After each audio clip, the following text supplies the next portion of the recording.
Welcome back to the top 10 series here at Kamerastore. I am Nico with Connor, and we're going to be going through the top 10 point-and-shoots that you guys have searched. This is all based on search data. It's not our list of favorites, not the store's favorites, it's not Connor's favorites, it's what you guys search. So we're going to go through, see why maybe they're here, maybe why not. There's some new additions that have never been on the list. So it's always interesting to see. This is based on 2024 data, but let's get started. At number 10, we have the Pentax 17. Oh, surprise, surprise. So a very cool camera, a new camera this year, or this past year. We're always excited to see new things come to market and prove that there is money to be made and money to invest in the film community. A very unique camera from Pentax. This is a zone focus half frame camera with a bunch of manual controls and some pretty interesting things that they tried. It's subjective if they succeeded or not, but it is definitely quite a unique camera and quite a fun camera as well. Yeah, it doesn't feel like the look of it is actually more deceiving than the feel of it. Once you use it, it starts feeling better. The first time we saw the release, and I got a pre-launch model, and we were all at the office like, ooh, really? Ooh, yeah. But as you shoot it, as you learn the gimmicks of it, because it does have quite a few, the way it focuses depending on the mode, the way the flash goes, the vertical shooting, the food macro modes, the focusing has this kind of like, it is, like you said, a zone focus, but when you set the zone and you half press the shutter, the lens prepares itself, which makes it feel a little awkward because there is a motor. There is a focus motor, but it's not an autofocus motor. Exactly. So you start enjoying it, and then you see the results, and the lens is extremely sharp. The results are really good if you focused in the right zone. Yes. And zone focus and half frame is a good compromise because as you have zone focus and the lens is stopping down, half frame has more depth to itself. And I know inherently depth of field doesn't vary between the sizes of the format. So micro four thirds to a large format, it's the same f-stop, but the amount of piece of film or sensor that is exposed is giving you that sense. So this at f5.6 is gonna give you a really sharp results, even though you might have not focused exactly on the right sweet spot. It has exposure compensation, ISO manual override, it has the flash built in, it has an on and off button, which a lot of film cameras haven't had. And then they used or reused parts from existing cameras, which I think is really cool. Like the advanced lever is from the Pentax 110. And then they have other little things from the Pentax ME Super and things like that. Even the font is from the Pentax 6x7. Yeah, and that's sort of what you get with a company like Pentax that has an extensive history of making cameras going back, over 50 years. It is a very interesting piece of technology, but like you said, I think the things you interact with are all built very well and feel good to use. The film advanced lever feels great. All the buttons feel great. And it was a really cool camera. We were surprised when it first came out, but we're excited to see what Pentax will come out with next. Yeah, and it's a new camera, still available, has a warranty. If you're in Europe, 2 years. If you're in the US, probably a year, maybe extend it if you can. It's repairable. It's repairable. We've been taught here at Kamerastore to repair it. 2 of our mechanics did the whole disassembly and reassemble, and not to praise our mechanics, but they said we were the first mechanics to ever do it without any redoing, which is good. They are mechanics, so they should be doing it. But we've already serviced a bunch of them. They're easy to service. They're made for that, which is nice to see in the era of phones and electronics being, you use it, you throw it, you get a new one. This camera is designed to be exchanged and repaired and replaced. We have all the spare part lists and all that. And the price point, even in the US, it was $500. In Europe, is $550-ish. Is extremely competitive considering that, at least in Europe, that 20-ish%, 25% is VAT. So there's a 400-ish camera out of Pentax's hands. And there's distributors and retailers and all this. So Pentax has done a great job. The price is very good, in my opinion. They could have gone for a higher full frame model, make it 1,000, but the goal for them was to get to those people that are wanting to shoot film. It kind of looks retro. It's easy to use once you've learned a few little tricks and nicks of it. And read the manual. Read the manual, which we didn't get the manual. We didn't get the manual first. We didn't get the manual, and the manual was lacking things that were very important to its use. So that's why I never made a review, because my shots weren't perfect. But once we figured it out, it's easy to use. It's fun to use. It is a camera that you can just go out and snap. And think about it. It has a film reminder on the back, which I think is one of the coolest features that kind of like we lost and now regained. Yeah. It's like bigger than the lens itself, if you think about it. So yeah, Pentax 17 is number 10 on our list, and I think it deserved to be on the list, even if nobody had looked for it. Number 9, we have Yashica T4, and thanks to editing, we'll put it here on the middle of the screen. Just have it drop down. Yeah, drop down from the heavens and into our hands. Keyframe that. Yashica T4 is it's a great camera. It comes from the lineup of Yashica Ts. There was the T, T2, T3, T4, then T5. And the T4 is just a great camera. It's a 35 f3.5. It has a beautiful fill-in flash. It has a sharp lens. The plastic construction of it is a bit, it kind of pulls you away compared to the Contax T2, which they were owned by the same company, Kyocera. So the Contax T2 and the Yashica T4 are kind of like the same camera in many ways, but I prefer the Yashica T4 to the Contax T2, which is probably one of the reasons people are searching for them. It is a very good alternative to the famous Contax T2. Yeah, I mean, like you said, they were owned and produced by the same company. They made the Contax cameras as sort of the premium alternatives and the Yashica ones as the sort of entry level. They're still premium compacts, but both of them have Carl Zeiss lenses. It's a sonar in the T2 and a Tessar in the Yashica. So they have different rendering. It's not necessarily better or worse. It's better. Yeah. The Yashica, I guess the Tessar design is quite punchy. The T4 also has the waist level finder? Some of them. There's, depending on the models, there's the T4 Super, D, and stuff like that. T5, the T4 and T5 are basically the same camera. I do find the Contax T2 to sometimes do a little vignetting on the shots. I have never found that so bad on the Yashica T4. So my choice has been always the T4 and T5. I also now own the T2, so I guess I can't choose.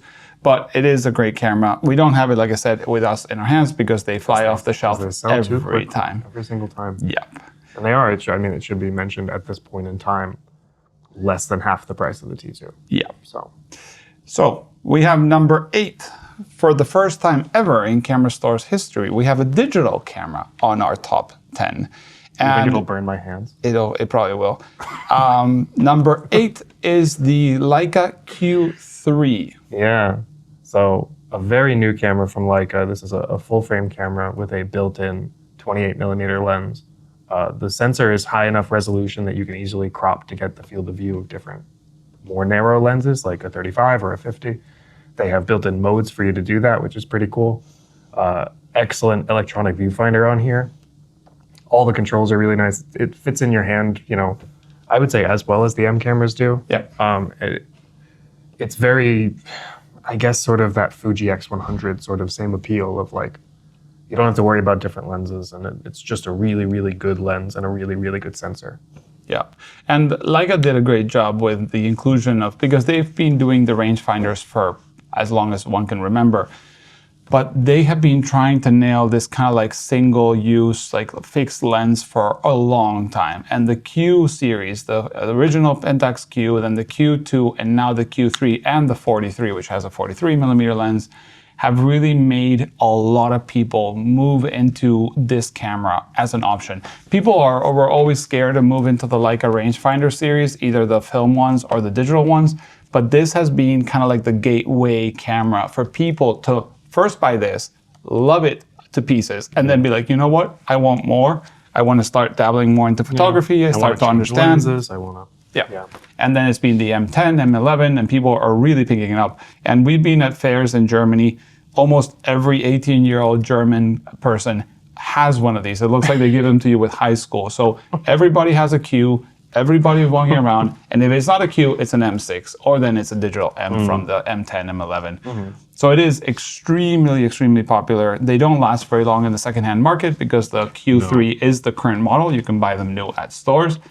Oh, I love this. Yeah, the macro rings. That dual range macro, that it shifts like a physical ring for your macro range of focus. Yeah.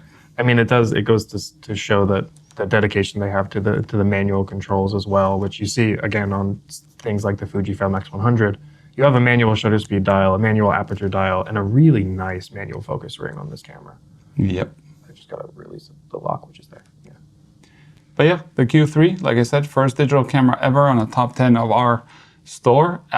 We do buy, trade, and sell digital cameras. People don't usually know about this. We don't make a lot of noise about it.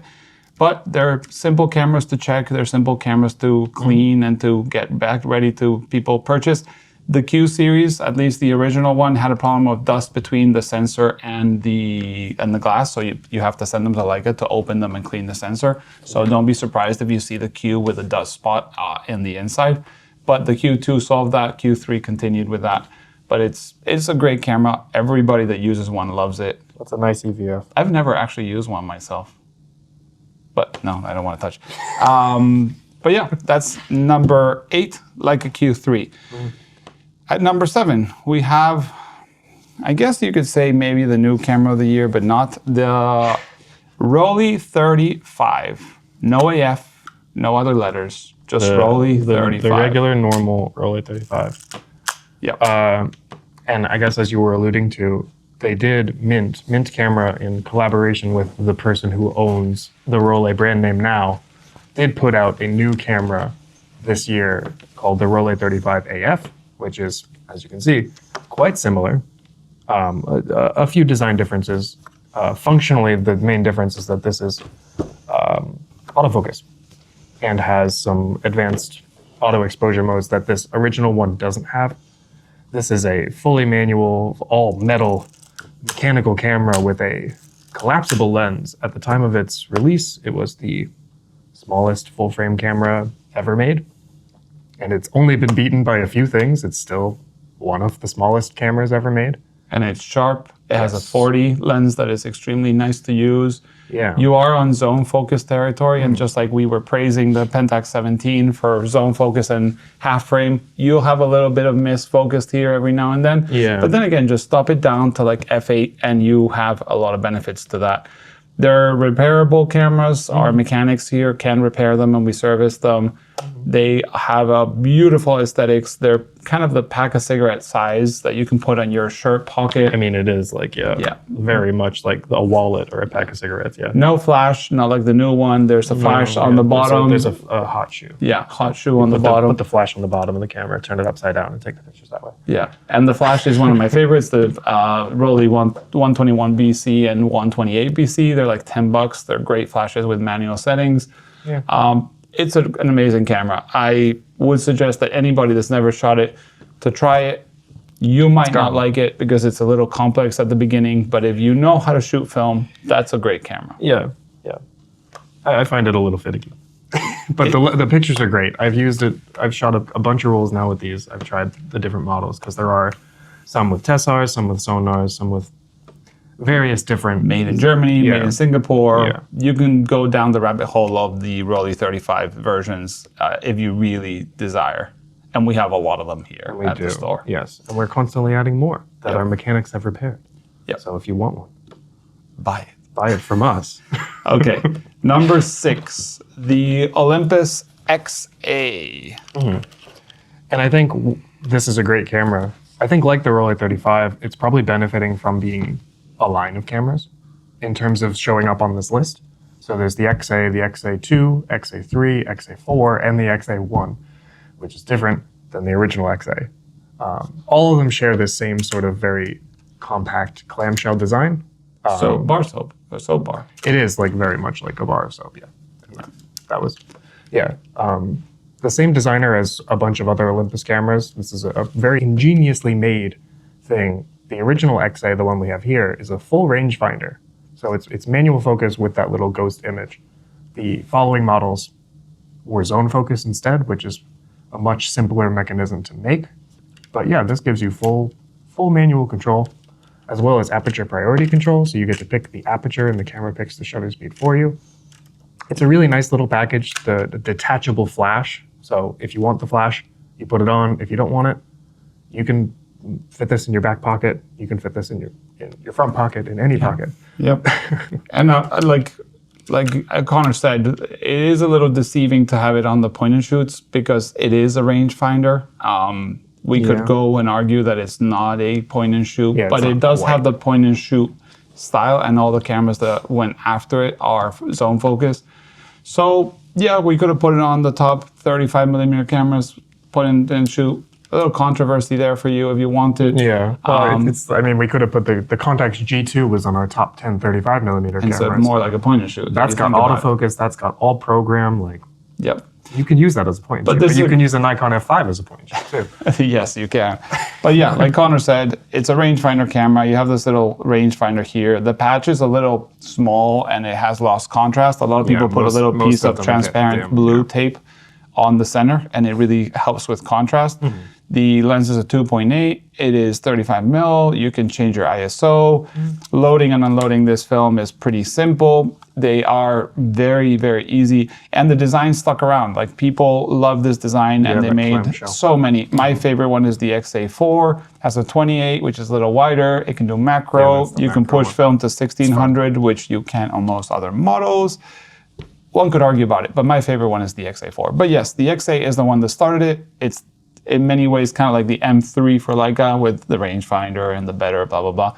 But it is a great camera. And if you want to point and shoot and you don't want to pay for an Mewtwo, an XA gives you that control that the Mewtwo and no, the Mews don't. Yeah. So, and has this, that clicky, it's so nice. But yeah, XA, number 6.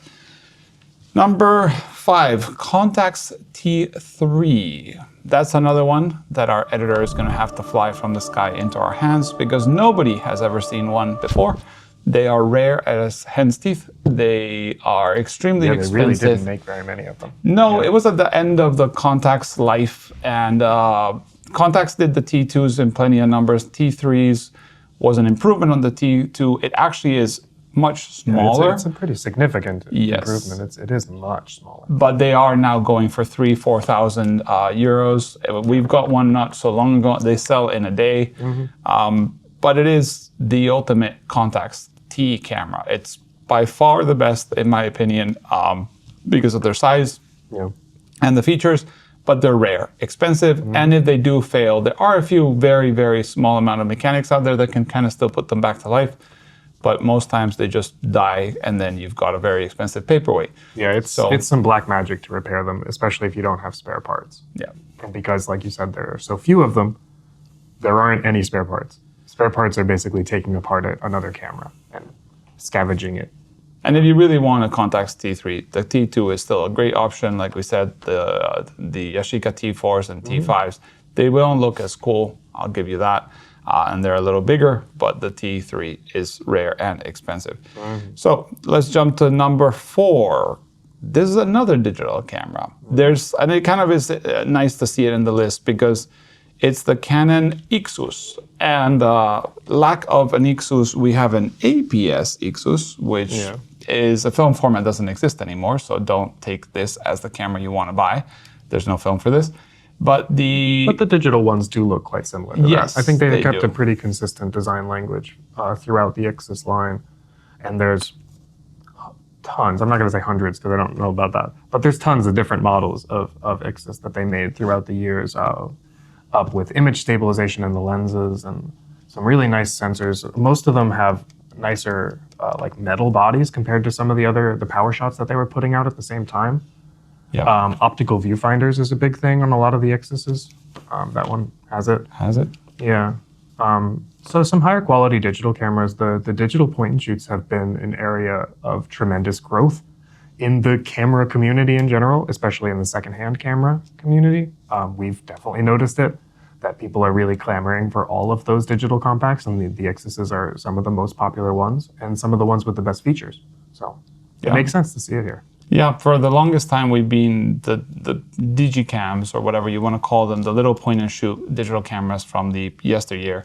have been not interesting. They've just gone through the shops. People wouldn't buy them. People wouldn't want them. Every single one has a different battery. It's an annoyance for a retailer.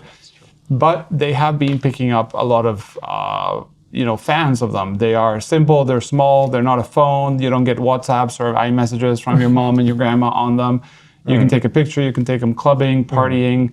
They have that retro-looking feel. Now that phones take such good pictures, it is nice to have a bit of a, non-perfect, non-HDR, no AI stuff. So this is one of the reasons I think it's in the list is the digital point and shoots from before are extremely popular. Ixus is a long lineup of cameras, so it's interesting to see it pop into number 4 on our top list. Yeah. But yes, this is the APS film one. Don't buy that one. If you have this little symbol, run away.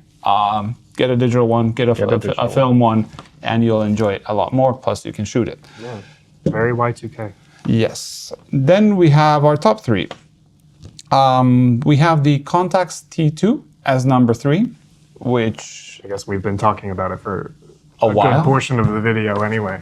But yeah, this camera is just kind of the staple of point and shoots for, just like we mentioned on the M6 with the top 35 millimeter video. You can link it somewhere up here or down. This is the one that everybody wants to pick up. It looks pretty, it feels pretty, it feels a little luxurious in your hand. The pictures are pretty. The pictures are actually decently pretty. You can have a sense of choosing your aperture, even though the camera will kind of do what it wants.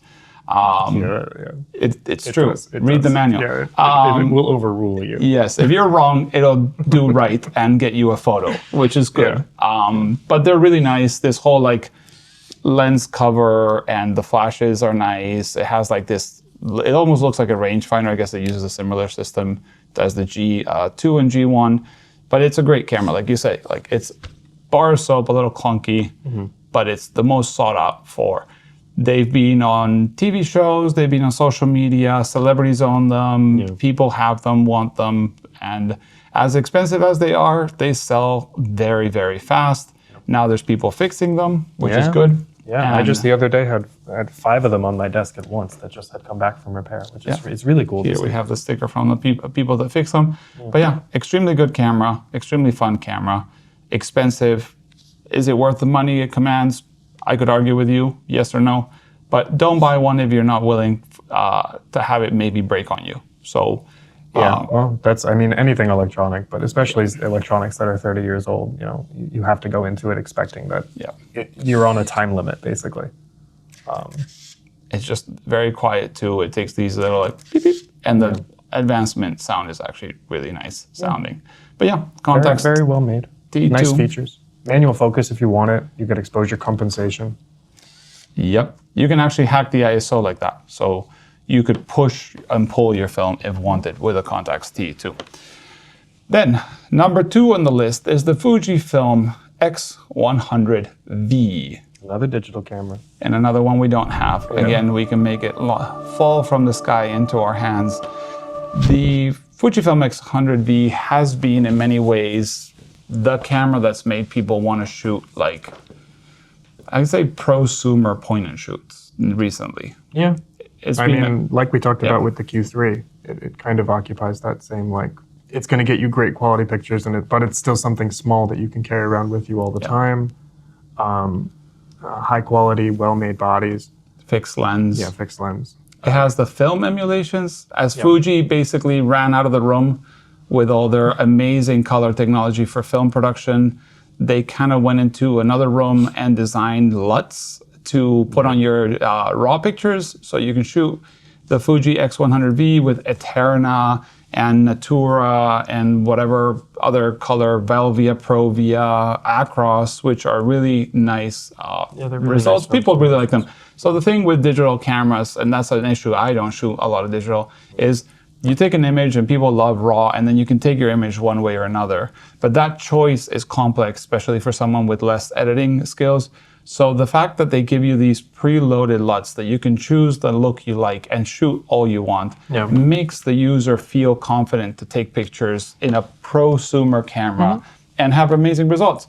And not everybody wants to go open Photoshop and play with their RAW files. The X100V is that camera. Yeah. It got extremely popular on social media. I think TikTok and Instagram have picked up on the X100 series. Yeah. And they've even gone up in price higher than the actual retail price of the cameras new. It's kind of crazy. But it is like, I think we've seen, there are many videos that are like, this camera takes unlimited film photos, which is silly, but it's sort of true in the Fujifilm sense because they do have those film simulations that are made with Fujifilm in mind, and they are made to replicate that. So it is sort of, I get why people are going to these high-end digital point-and-shoots. The Ricoh GR3 is a great example of the same kind of thing. And the Canon Nixus as well. Because it does sort of take that sort of lo-fi aesthetic or whatever aesthetic you want because it's digital. And you can take as many as you want without having to send it away for processing, without having to go buy film. Yeah. It's simpler. Yep, and people have been loving this camera. Like the Fuji X100, it's the V, which is the 5. You have the original, the F, the V, the this, the that. Like you have so many models. STF. I lost with numbers and letters. Yeah. But it is an extremely popular camera. They sell fast. They are rare to find. Like I said, they can't make them fast enough, which is rare to hear in this time and age with cameras. Cameras have been losing sales within years for the phone, smartphones. So this is one that's made people be like, well, actually, I also want a camera, and it's being the X100. Yeah, it makes people want a dedicated camera, and it makes people want to go out and shoot, which is a good thing. Like sort of bare minimum what a camera should do. Yep. And at number 1, the king of all point and shoots, which is actually a point and shoot, not like some of our others, is the Olympus Mu 2 or Epic. Yeah, the Infinity Stylus Epic in North America. In North America. Yeah. This is the oyster-ish looking design. It has the clamshell-ish looking. It has the all-weather seal. It has a little bit of rubberized around the battery and other things. There are weather seals that will protect it against a tiny bit of water. These cameras are extremely popular. They were made in big numbers. They were made in black and this champagne color. There's a lot of some, special editions with some gold accents and there's a silver one. Yeah. We saw the silver one. Yeah. It's pretty rare. Yeah. These have been very popular. They've command now a pretty hefty price. They used to be 30, 40, 50, 60 bucks in everybody's flea market. Now they're 3, 4, 500. We price them as the market demands. They sell. We buy them at a good price. We sell them at a good price. Then people keep buying them. They're really nice cameras. I would argue the Mu 1 is just as good. It has, instead of a 2.8 lens, a 3.5, and they're half the price, but they're not half the camera. And this one is just great. Like, people really love it. It has a spot meter function, which is actually hidden on the menu on the back. Yeah. Ultra compact 35 millimeter camera, as it says on the back. But it is. And that's probably its most defining feature. That it is so small, you can bring it anywhere. Think about it. It's a full frame camera with AF with a 35 2.8, and this is a full frame camera with a 28. It fits in the lens, I think, if we really try to squeeze it in there. If we cracked it in half. Yes, it's surprisingly small. And the lens just comes out. It's a clamshell design, and I'm sure the lens quality of the Leica Q is, much, much better. But for film shooters, we don't always need that amount of quality. We're happy with our little Mu 2s. So if you want something that fits in your pocket and not in your purse, then get one of these instead of one of these, and you'll be pretty happy. But if you really want one of these, then that's maybe for you. Yeah, I think they get a lot of vitriol online because the prices have gone up quite a lot. They've sort of tapered out in the past couple months, maybe a year. But everybody I know who has one and uses it really enjoys it, and the pictures are good, and they're happy with them. And there's a lot of them out there. Like I think you said earlier, there are hundreds of thousands, I think. Maybe not all in circulation nowadays, but there's a lot of them out there, and they're really good cameras. And they were, back in the day, they were cheaper than the zoom versions. Yeah. Even though nowadays the zoom versions are cheaper than these are. It's really funny to see. Yeah, and the Olympus Mu name has pulled every Mu camera up in price. So this one's the top, and that's why it's number 1 on the point and shoots. but the Mu 1 went after, and then the Mu Zooms, the 80, the 110 or 120 mil, like all of those have gone up in price because they're looking for this. Yeah. So they might have seen a social media video with this camera, oh, the Mu, and they go online, see this is $400 or $500 and go, oh, wow, that's a little steep. And they find the Zooms. Any of them is pretty much a good camera. The Zooms do suffer from light piping from the internal baffles between the lens, and some of these too. Yeah, there's light seals around the lens that degrade over time and then lead to sort of ring-like light leaks that show up on a lot of your pictures, and that can be pretty annoying because it's not an easy thing to fix. And not an easy thing to detect. Yeah, until you shoot a roll. Yeah. So don't be surprised if you're buying one of these, buy from a place of confidence. If they have an issue, you can claim it. If you buy from a market, then don't pay top dollar for them, because if you have this issue, you're kind of screwed with it. But yeah, it's a great camera. Number one, made in China, designed by Olympus in Tokyo, Japan. Highly recommend it if you want to pick one up. Yeah. Plasticky feeling, that's one flaw it has. Well, like you said, all the other Muse have gone up in price, and even all of the other Olympus point and shoots in general, the AF1, the AF10, all of those ones that are sort of predecessors to the Mu line have also risen in price, but they're also really, really excellent cameras. They're really excellent. AF1 is my favorite by far. It's kind of boxy and the 80s feel. It's like a Game Boy boxy feel. But yeah, that covers our top 10 list of point and shoot cameras. Like we said earlier, this list was decided by Google search results. It's not our opinion. It's not the store's opinion. It would be different if it were our opinion, and it would be. We should do that. Have our own. We get our own top 10s and we have them fight. We should. Yeah. Mine won't fight with yours easily. Okay. So competitive instantly. Yes. Okay. I've been Connor, here with Nico, and we will see you in the next one. Bye. Bye.